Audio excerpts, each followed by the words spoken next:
You're listening to a special presentation from Night of the Living podcast, Zoned Out, the Twilight Zone Revisited, with Joe and Freddy. Hey, Joe. Freddy and Joe, Joe and Freddy. We want to get one of those like old style Freddy and Joe like intro songs. Like 2.5 Something Men. like that. Yeah.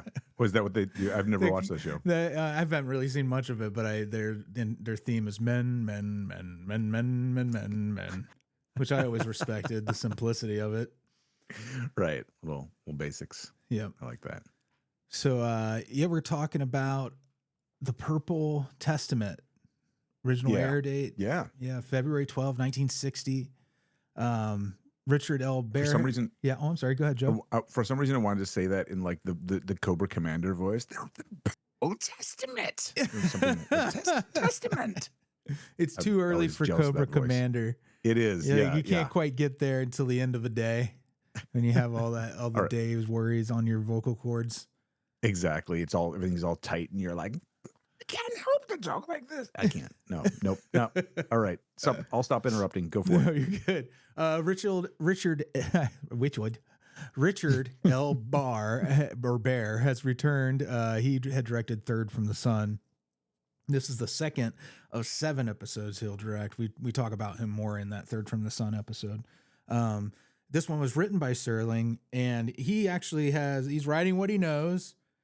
He was a parachute infantryman in the 511th 11th Airborne Division during the liberation of the Philippines, which is where this is set. So he's writing about the conflict he actually saw firsthand. This is like deep. So do we know what rank he ended with? No, I'm not sure. That's a good question. It's got to be out there. I'll look that up while you're doing it. Yeah.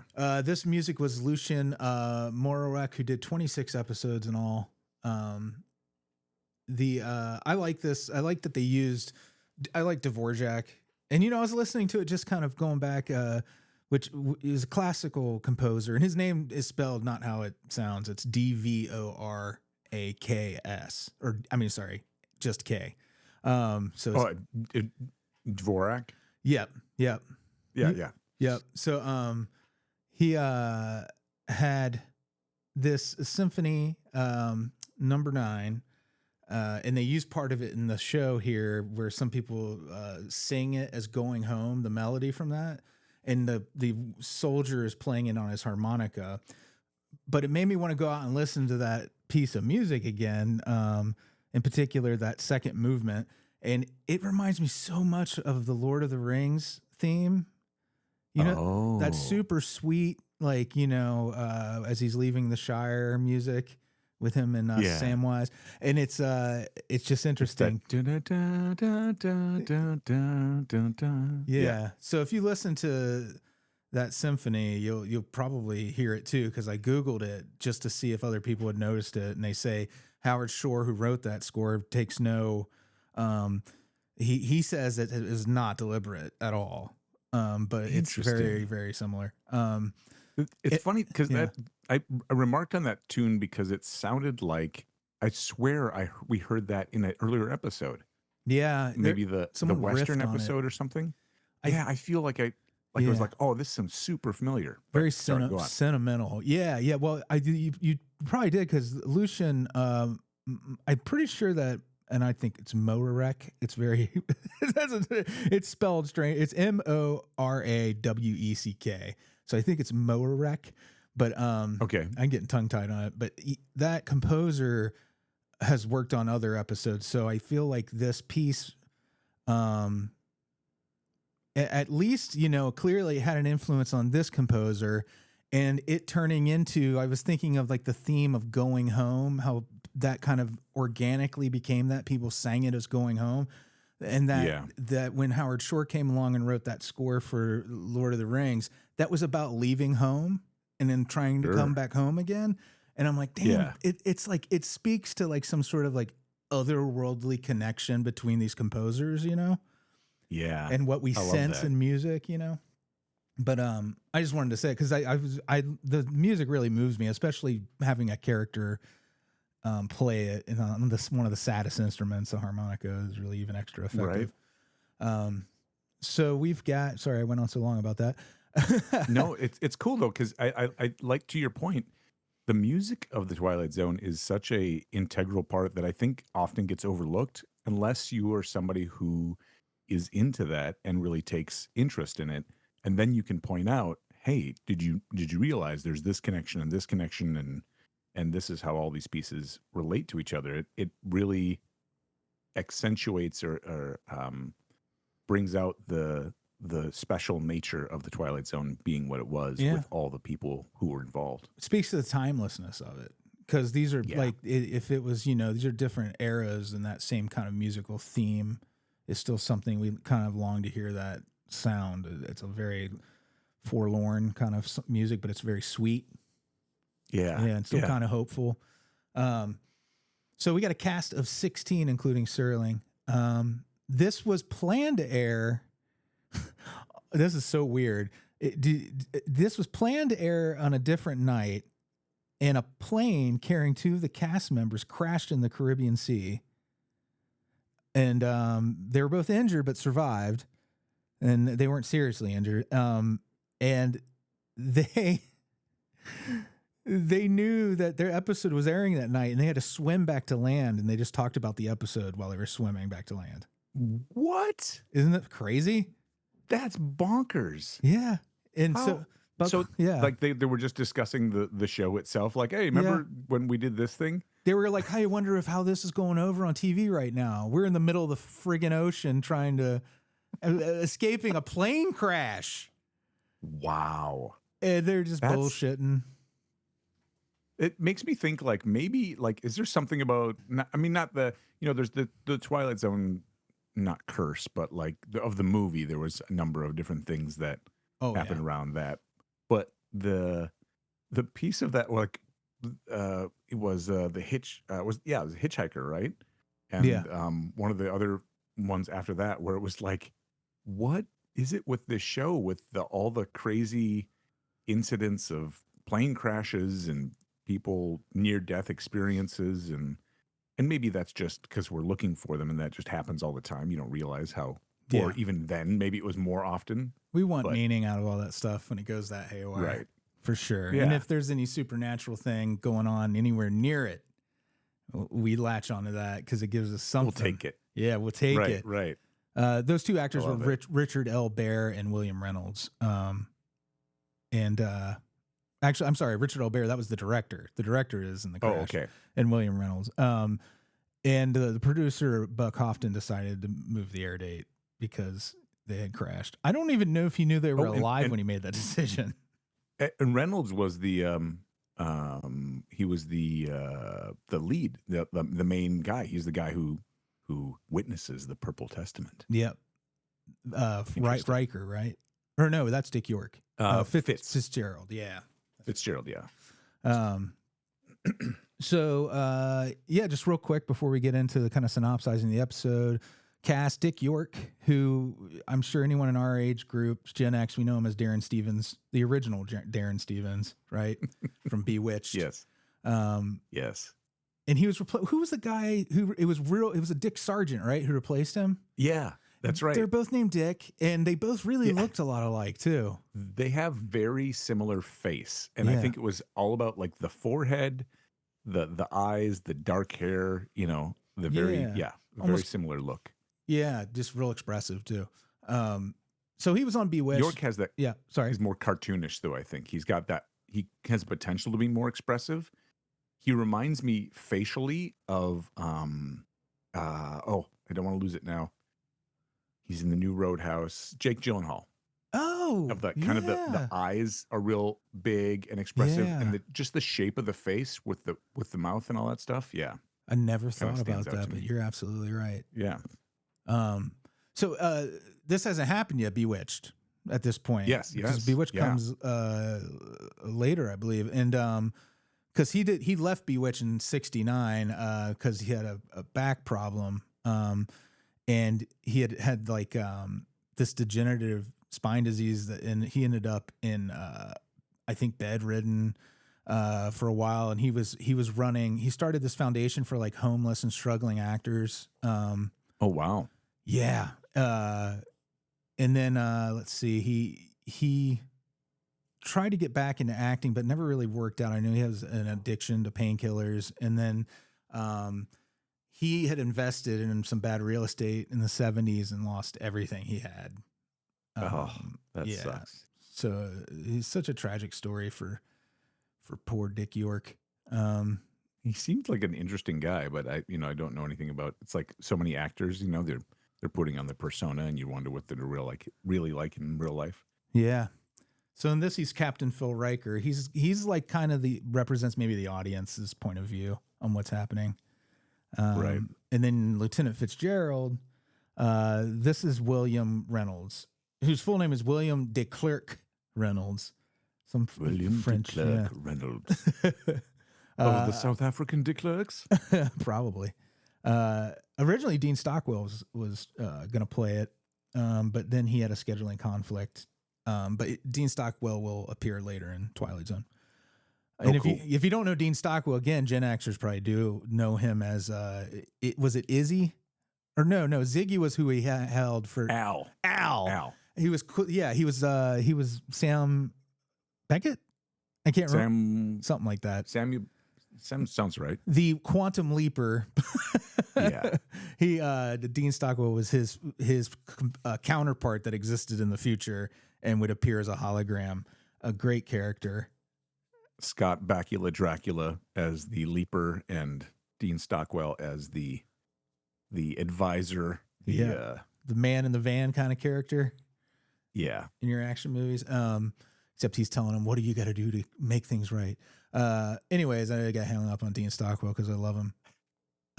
He's pretty great. He's got that very distinctive face, and he can have a very distinctive voice too.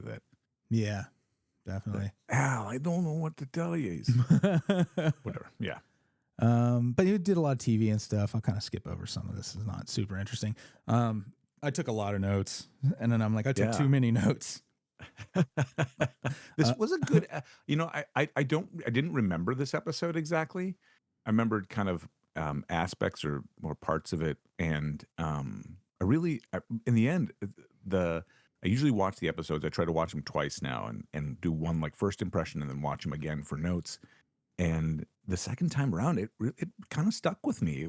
I thought there was some really good acting in here. There was a couple of interesting flubs, which I'll get to, but yeah. Overall, I think it was a pretty effective episode. Yeah, you get and then just we got a couple more cast members that had some interesting things about them. Sargent, who is William Phipps, I think he was in a ton of sci-fi stuff, and Invaders from Mars is one of my favorites of his stuff. But he also was the longest living cast member of the original Cinderella movie from 1950, the Disney animated movie. He was the last one. Was he a voice in that? Yeah, he was Prince Charming. Interesting. And he passed away in 2018. So, he had a pretty nice long life. That is a long life. Then we got Captain E.L. Gunther. This guy, if you're a hardcore Twilight Zone fan, you'll probably recognize he's in Will the Real Martian Please Stand Up, which I think is awesome. Yes. No reveals, no spoilers, but I was trying to place his face, and I'm like, I know this guy's face. And yes, he works the counter in the diner in that one. And then he was also the detective in I Was a Teenage Werewolf, the Michael Landon movie, which if you've never seen is a lot of fun. I highly recommend it. Excellent. And then finally, Lieutenant Colonel this actor was also in I Was a Teenage Werewolf. I forgot to write his name down, but that's hilarious, which doesn't really matter too much. This is his third of 4 appearances. That actor will come back and then he came originally and then the sky was open, and when the sky was open, which we covered. Oh, okay. And Third from the Sun.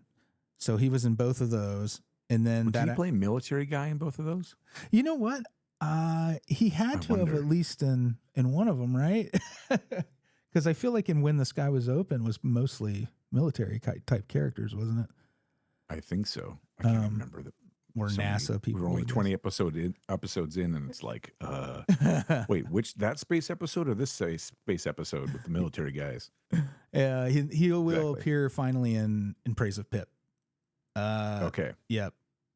And then in this, the He. one last interesting thing I wanted to say, connection Oh to yeah, old yeah. episodes, is the 16 millimeter shrine. The floor of the hospital in this episode is the same set they used as the entryway to that movie star's house. Oh really? Yeah. So you have to move all the props out of it, but you'd see it if you Yeah. look for it. Yep. That's awesome. Um, the lieutenant colonel, they never identify him to my knowledge as a lieutenant colonel. They just, it's clear he's a higher ranking character in the storyline. But when they do that, he, I think he's trying to play like an understated performance, and he comes across as like the right, he's believable. But there's one line at the end where it was just kind of like, oh, why is that so ineffective? It seems so trite. And I was like, oh, this is the 1960s. Like you can't say anything like offensive on TV. So we'll get to that. Oh yeah, I know what you're talking about. Um, It made nice. me giggle a little bit if it's the same thing I'm Yeah. thinking of. Yeah. I think it is. Yeah. Okay. So we start off with some stock footage of battle stuff. And I'm curious, like, which of this stuff was actual footage that they filmed? How much of it was stuff that was just from the Philippines engagement and There was tons World War of, II? they were filming, they say Vietnam was like the first one, broadcast out to the world, but they were filming so much combat in World War II and on forward that I can't imagine they would have to film anything. Right. Well, and a lot of that stuff probably wasn't, and was readily available because this is the 60s, right? This is 15 years later, so they've got all this film footage. Might as well use some of it. Yeah, it makes sense. I So think that's what happened. yeah, the intro voiceover, the Mr. Serling is infantry platoon, U.S. Army, Philippine Islands, 1945.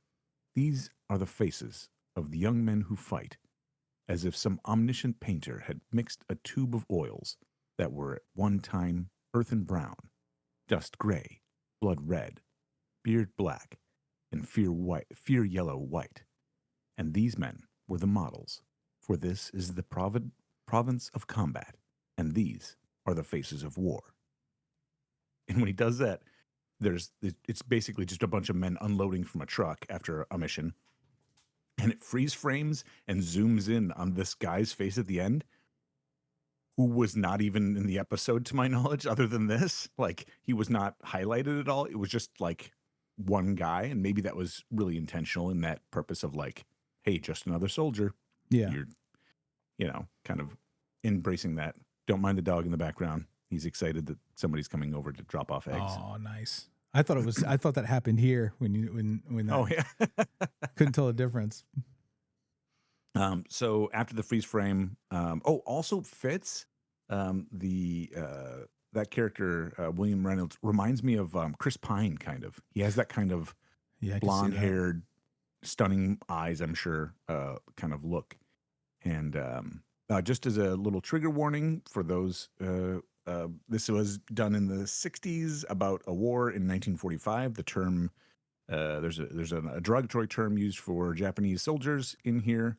Nothing like totally offensive, gross, but they do use the phrase "Jap" as a reference. So and they don't mean Jewish that. American princess. No, they do not.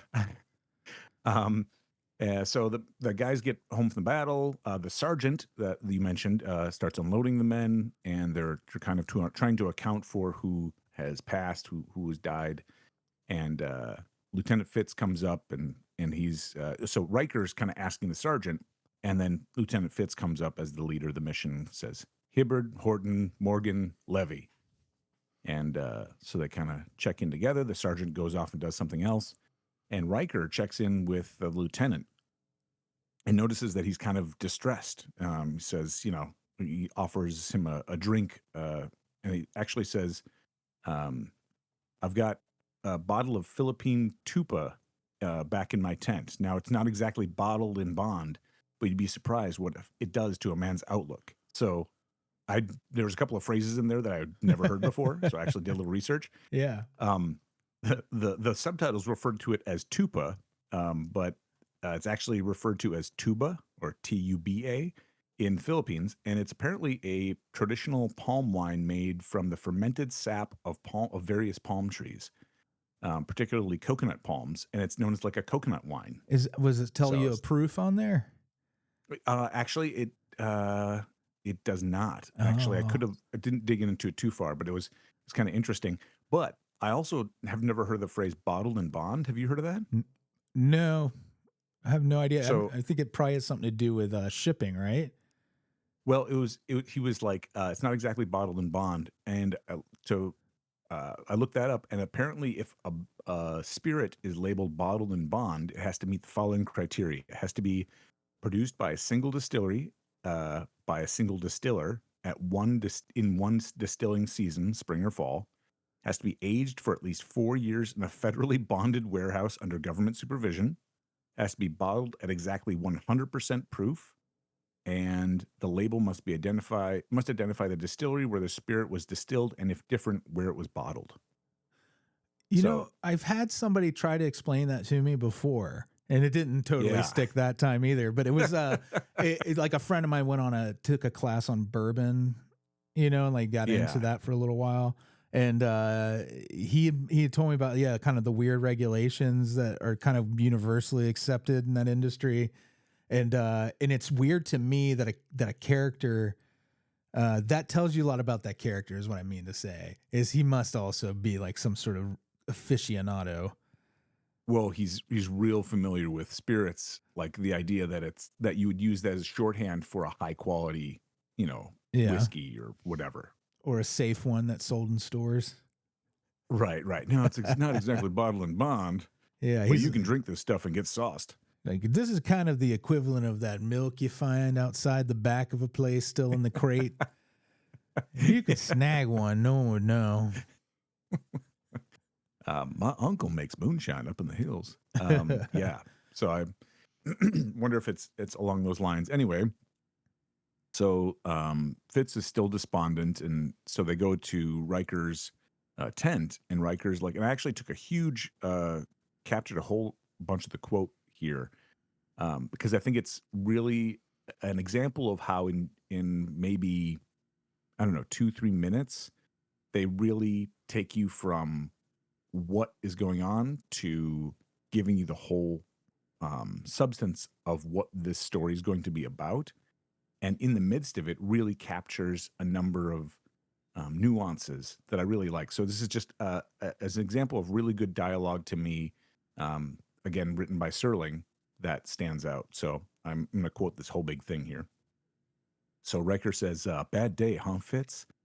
Fitz says, "A lot of wounded, 4 dead, all in 2.5 hours. 12 wounded, 4 dead.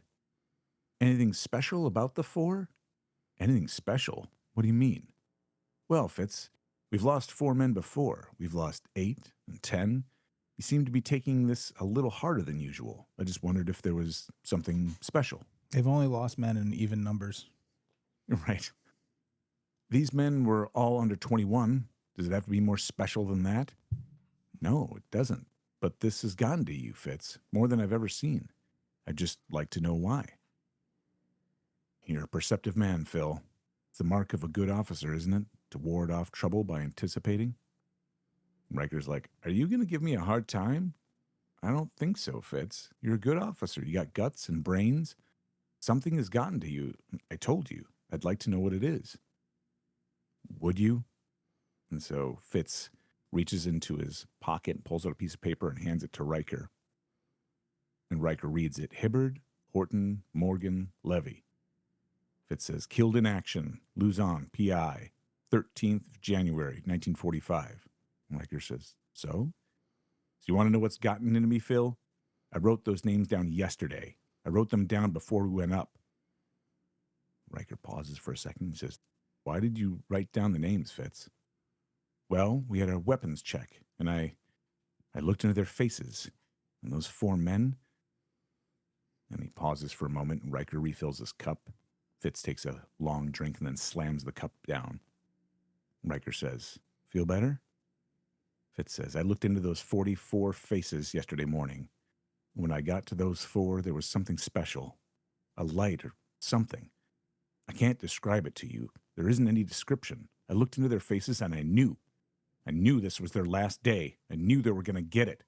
I knew it, and then there wasn't any doubt about it. And Riker says, well, that's funny. It's real funny. Fitz says, I haven't slept much. Keep wondering, is it the way it's going to be? If every time I stand in front of a platoon, am I going to be able to look down the line and know which ones aren't coming back? So that kind of captures everything from what it's like, that moment of that numbness to death. Well, we've lost 4, we've lost 10. Why are these special? To the tragedy of all these men being under 21, also young, to, this is affecting you more than I've seen before. There's obviously been a lot of death, and to the nuance of that, he doesn't say sir, he refers to him as Phil. So there's there's a relationship there between these two, even though Fitz, Riker is the more senior officer, he's still referring to him by first name. They're going back and forth. So there's a recognition of each other, but still the hierarchy. I mean, just a lot of really cool nuance that's going on in that. I think that helps that his Serling's own service has to. I feel like he was drawing on a lot of personal experience for this. Yeah, with the interpersonal relationships of the soldiers in particular, I think. Yeah, and I looked it up. He's apparently was reached the rank of technician 4th grade, but I don't know what that means as far as anything beyond that. Like the equivalent of like an E4 or something. I'm not sure. Okay, like a sergeant of some kind. Gotcha. I'm not real sure. I'm guessing. If anybody knows, please write in. What is there? Do we have a feedback? What's the best feedback email address for people? Well, the funny thing is most of the feedback we get through like social media or text or Discord. And I would say the best is probably just to email Freddy at notlp.com is probably the best. Nice. Or you could get me on Blue Sky. I'm on Blue Sky. Right on. Freddy NOTLP. I'm not on pretty much anything except for maybe LinkedIn. So yeah. LinkedIn for Joe. LinkedIn for me.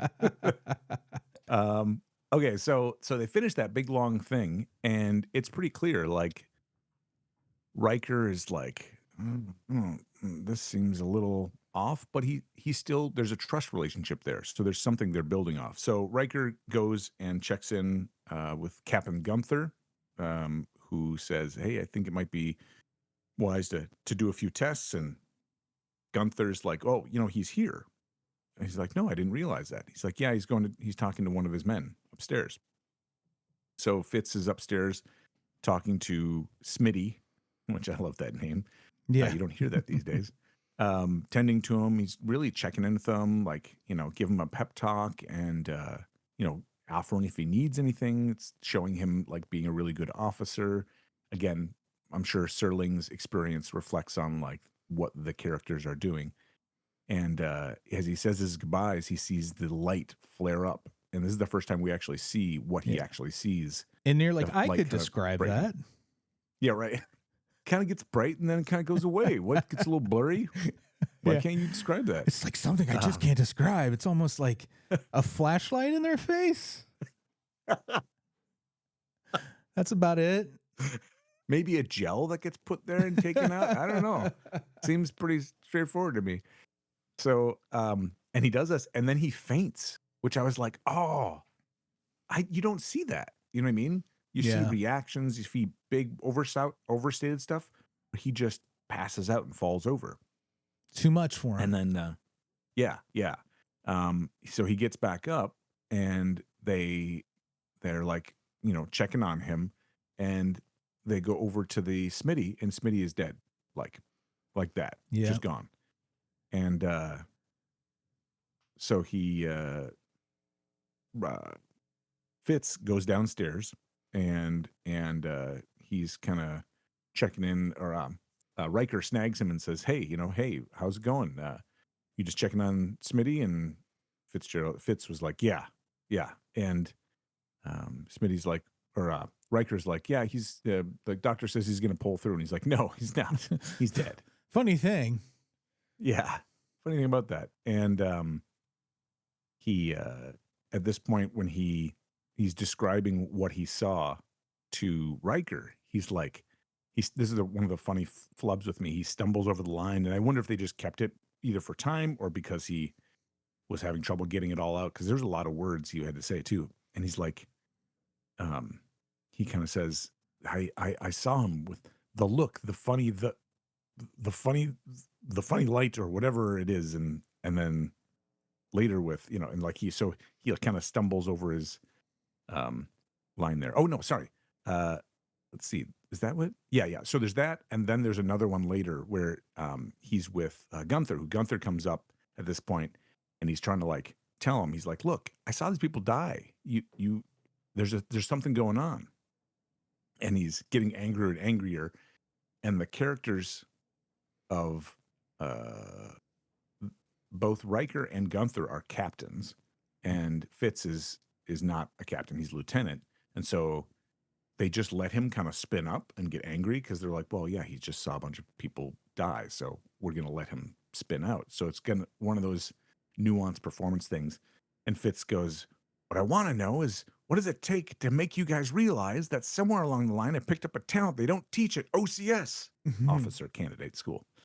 One thing you might do while you're waiting and scratching, you might put tape over my eyes or poke them out or do something. I don't want to be able to see, so I won't have to look at any more faces. And he kind of pushes his way out. The subtitles put in the word something where I won't be able to see, but like it just kind of stumbled over a couple things. But it's interesting. It's you could keep it in and say, well, it's effective. He's emotional. He's not getting his words out right. Yeah, it works. So, because it didn't really trip me up, those instances, because I do feel like he was kind of falling apart. So it didn't. Yeah, you're right. It didn't matter. Barney Phillips is the name of the actor who played Gunther, by the way, and that I just talked about the character, the one who was in Will a Real Martian Please Stand Up. That's the one. I glossed over his real name completely and just only talked about him with his character name earlier. So I did this. And I did the same thing with the Lieutenant Colonel. And the Lieutenant Colonel is S. John Launer. Got it. And that Gunther character, he's got very distinctive face. He reminds me of, God, I can't remember the guy's name. The magnetic guy. When you were a kid, and you would use a magnet to pull hair onto him or give him like, it's like if you took that magnetic face guy. What was his? Do you remember his name? Harry or something like that. Harry, yeah, I'm sure it was Harry something, Harry Haraldson or something, Harry Harrison. And you just put all of the metal shavings. You use the magnet to just draw them over his eyebrows, and you have this guy. I was actually thinking of God, what's the guy's name? I can't remember. Remember the show Heart to Heart? Oh yeah, it was like Heart to Heart, like a spy TV show, right? And there was the guy who was the like captain guy who was like their buddy. Maybe he was a regular on there. Are you talking about Lionel Stander? So. Maybe. I think you are. Was he like, he had like a real broad face? Yes, that guy. Yeah. Yes. They both had very meaty faces. He was in Once Upon a Time in the West too, which is a great movie. Okay. If you've never seen it. Gotcha. And there's another guy who I'm thinking of too, but I don't want to digress on meaty faces. Yeah, definitely meaty is the way to describe that face for sure. So he stumbles through. The next thing is basically a commercial break. They come back. It's they're back in camp, and Riker's laying out plans for their next mission. And this is funny. He's describing kind of what everything will be. He uses that phrase, the derogatory one we mentioned earlier. And at the end of it, this kills me. It stood out to me because maybe it's really authentic, and I'd be curious if anybody who has been in combat like this stands out. But he goes, We got about 22 minutes before we load up in the trucks. Give each one of your platoons good briefing. Make sure that each man has a belt, 5 grenades, 6 ammo clips, no backpacks. All right, that's it. Good luck. I was like, very specific. Like the specificity, I would understand because you don't want to give ambiguous orders of like, make sure you've got enough ammo. It's like, no, tell them 6 ammo clips. Tell them 5 grenades. Tell them they have to have a belt. Tell them they cannot have a backpack, you know? So that maybe that ties in with that, but just kind of the specificity of it really stood out to me. Yeah. It's that, you know, not 4 grenades. authenticity, man. Have 5. Yeah. Yeah. So, right after that, Fitz and Riker are talking, and Fitz sees the light in the captain's face. And Riker is like blowing it off. He's like, it doesn't mean anything. We're going to share a drink after this. You know, he starts kind of getting upset because there was a question about whether Fitz's platoon would be leading point. And so they go on, and as Fitz leaves, this is a great moment for Dick York. Yeah. He kind of pauses for a second and looks after him. Checks his gun for bullets, clip, puts it away, and then reaches into his wallet, pulls out his photos of like his wife and his kids, puts them on the table, and takes off his wedding ring and puts them on the table. Like he clearly trusts and believes Fitz, but like it's kind of like that resignation to what the mission is, right? So also super courageous moment. Like it just shows a lot of like the reality and the bravery of it, because the truth of it is these guys, they think they could die anytime they go out anyway, but you know, this feels certain. Totally. This feels like a certain doom. Yeah, which is again, so he goes out, and the other soldiers, the rest of the soldiers start questioning Fitz. They're like, "Hey, you know, come on, Lieutenant. Like, we know, or we all heard that you can see who's going to bite it and who isn't it. You know, look around. Who is it? You know, come on." And he's trying to deal with this. He's also trying to be a leader for his group, and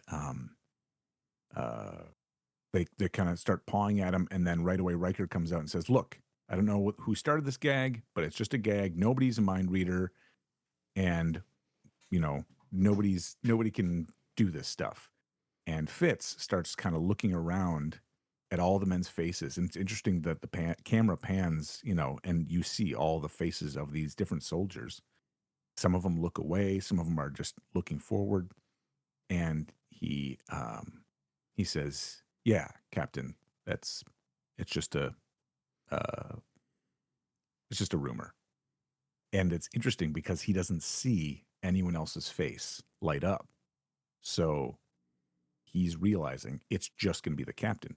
Also, that one of the notes I found in Wikipedia is that described a little bit of the plot too, was seeing the men's faces, realizing he could cause a mutiny and that none of them are fated to die. He agrees with the captain. Otherwise, basically saying, well, it's only going to be the captain and I can't do anything about that because he's not going to let me stop him. So we clip to more footage of the battle. We clip to them returning from the battle, and Fitz comes off and Riker's not there. Fitz goes into the tent. Oh, sorry. First, he tells the sergeant, forget about extra details. Just do it the same. So instead of Riker giving the command, now Fitz is giving the command of what to do. So it's kind of that passage. Again, another subtle reference of this guy's gone. I'm now in charge of this part. And so he's going to tell the sergeant what to do and starts a roll call. And again, another moment where there's roll call. They're reading off names in the background as he's going to this moment, walks into the tent. He sees that Riker left his photos and the ring behind, and he adds Riker's dog tags to the pile. Just really kind of emotional moment. Yeah. And right after that, the lieutenant colonel, who isn't identified as such, but it's kind of clear he's a higher up officer, comes in and congratulates Fitz and his men on the good mission. does a little small talk, and then he goes, "Sniper fire, that's all you had, wasn't it?" And he's like, "Yes, sir, sniper fire." You can tell the difference in their relationship too. Not just that he's being respectful, but he's not saying a lot, so there's not a relationship there. And the officer's like, "Mm-hmm." Fitz like Fitz was like, "We lost one man." Kind of turns and looks, and the officer picks up Riker's dog tags and goes, "Well, that's a pity. He was a good man. You were good friends, weren't you, Fitzgerald?" Just like super casual. Um, the officer then picks up the photos and he goes, "Well, so much for Mrs. Riker's lovely wedding. 7 happy years, 2 fine sons. Man, war stinks." Yep. And slams the photos down. And it's like, okay, that was the moment where it's like, man, war stinks. Yep. Sure does. Want it on a t-shirt. Gee willikers. So I think that the actor, was trying to, he did a good job of that awkward relationship between a higher officer and, skipping over the direct report to talk directly. And kind of the callousness of very casually, "Oh, just a sniper, right? You only lost a couple of guys? Yeah? Only one guy? Yeah. Yep. That's a pity. Oh, well, war stinks." Yep. You know. He's So like, it's get an ice cream from the ice cream Yeah. social that we set up. So Captain Gunther comes back to Fitz and says, "Hey, you're being sent back to division headquarters. We're gonna give you some rest. You need to get your stuff together. We're sending you out of here. You need to kind of take a break." And Fitz is like, "Okay." So he starts gathering his stuff together. He looks in the mirror for a moment, and sure enough, he sees his own face light up. He kind of stumbles back and becomes distant and kind of falters around, and really quickly the actor, you can see, he's kind of just resigning to it, like, "Oh, all right, this is what it is." Oh, before that though, he picks up the camera or the mirror. I think he picks it up or something happens, and the mirror shatters. Yeah. And then there's a kind of a cool visual effect. You see multiple copies of his face in the mirror chunks, which is kind of a very cool effect, kind of showing the reflection of the broken man in reflection. So then a Jeep driver comes up, and the sergeant kind of checks in with the both of them. He's like, hey, Sergeant's real happy to see that the lieutenant, Fitz, is going back. Says, take real good care of him. He's one of our best officers. And the Jeep driver's like, "I tell you what, if I could pick this thing up and tiptoe between around things, I sure would." Which is just like, yeah, okay. And Fitz through all of this is just like deadpan. It's perfect. That guy is such a real enlisted guy, a young enlisted guy who's enthusiastic. Right? I love that shit. Trying to impress. Yeah.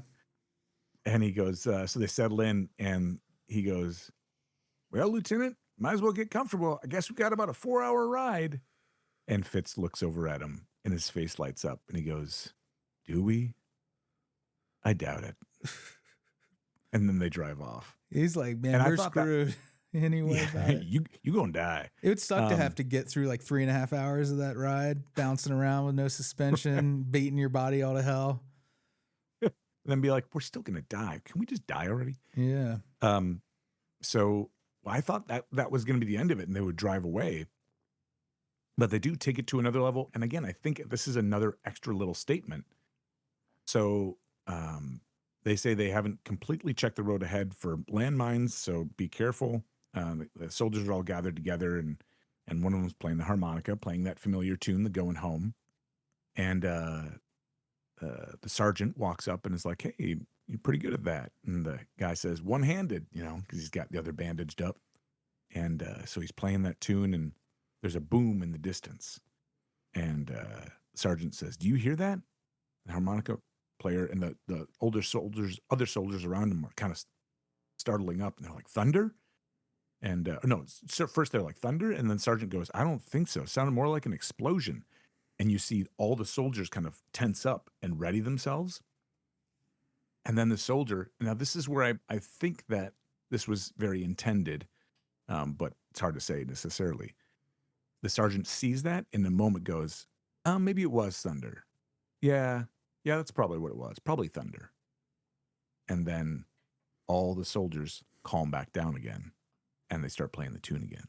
So in that moment, he sees everybody tense up and they're all wiped, you know? And so he's like, oh no, this is just going to screw with them. Yeah, it's probably just thunder. And then everybody relaxes and he walks away and you get the idea. Like, he probably knows. And then you hear the outro from Mr. Serling.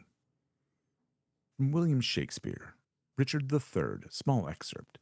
The line reads, he has come to open the purple testament of bleeding war. And for Lieutenant William Fitzgerald, A Company, 1st Platoon. The testament is closed. Lieutenant Fitzgerald has found the Twilight Zone. And it turns out that quote's not from Richard III. Yeah. It's from Richard II. He was close. He was off by one. Close enough. By one Yep. Roman numeral. Well, thank you, Joe. I think this was our longest episode to date. Oh, yeah? Yeah, we There's spent a lot to this one. Yeah, 46 minutes talking about a 22-minute episode of television. That should tell you about how deep the Twilight Zone is. Or That's how good crazy stuff, we man. are, one or the other. Probably a little both. Next up is Elegy. Yeah. It's another Yeah. space episode. I hope you're ready. Peace. Thank you so much, Here we go. everybody. Thank you.